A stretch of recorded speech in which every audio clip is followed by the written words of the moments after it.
Salam, selamat pagi, bertemu kembali di dalam Ibu Surgawi Keluarga IBJ.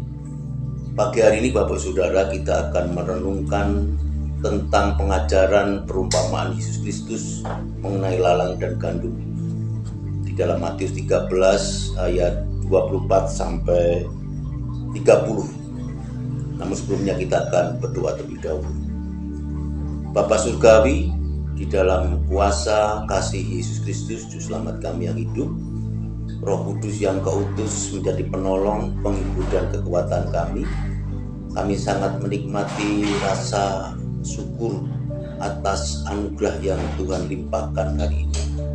Kiranya sepanjang aktivitas kami boleh mengerjakan bagian itu untuk kemuliaan Tuhan.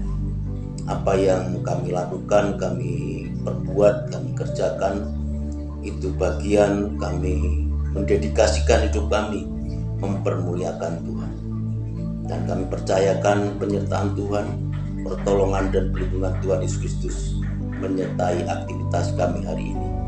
Terima kasih Tuhan Yesus, terima kasih. Haleluya. Amin. Bapak Ibu Saudara yang saya kasih Tuhan Yesus Kristus,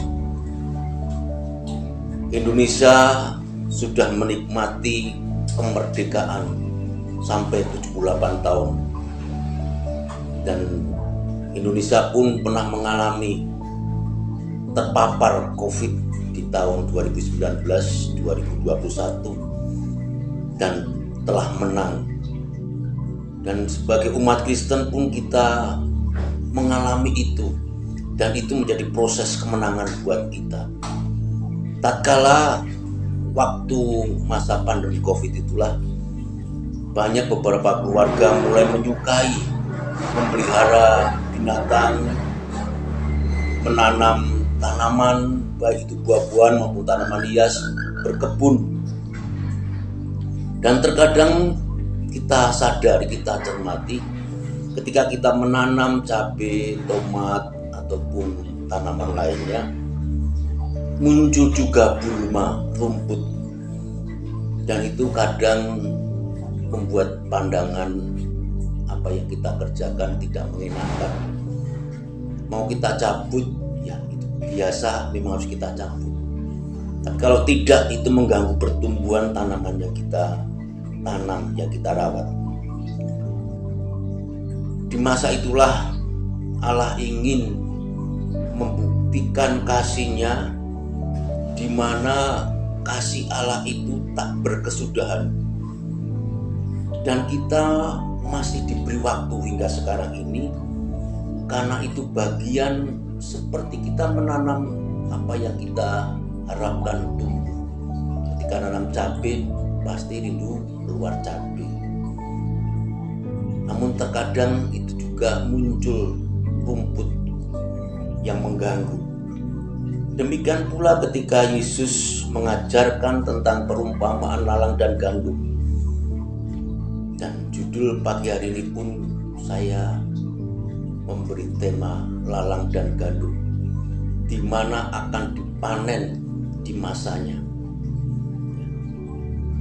Orang yang suka berkebun di masa COVID tadi, dan juga kita lihat sekarang para pekebun, para petani tetap sama kegiatannya untuk melakukan itu.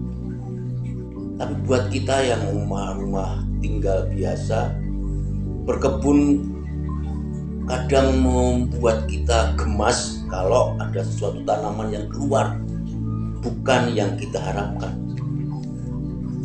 Dan kita berharap tanaman yang bukan baik itu tadi pasti dicabut. Di dalam perumpamaan Yesus mengajarkan hal yang berbeda. Bagaimana seorang penabur benih gandum di ladangnya mengetahui bahwa ada tumbuhan lain terselip di antara gandum di ayat 27. Ia sadar bahwa musuhlah yang menebarkan lalang itu. Mengapa lalang itu tidak dicabut?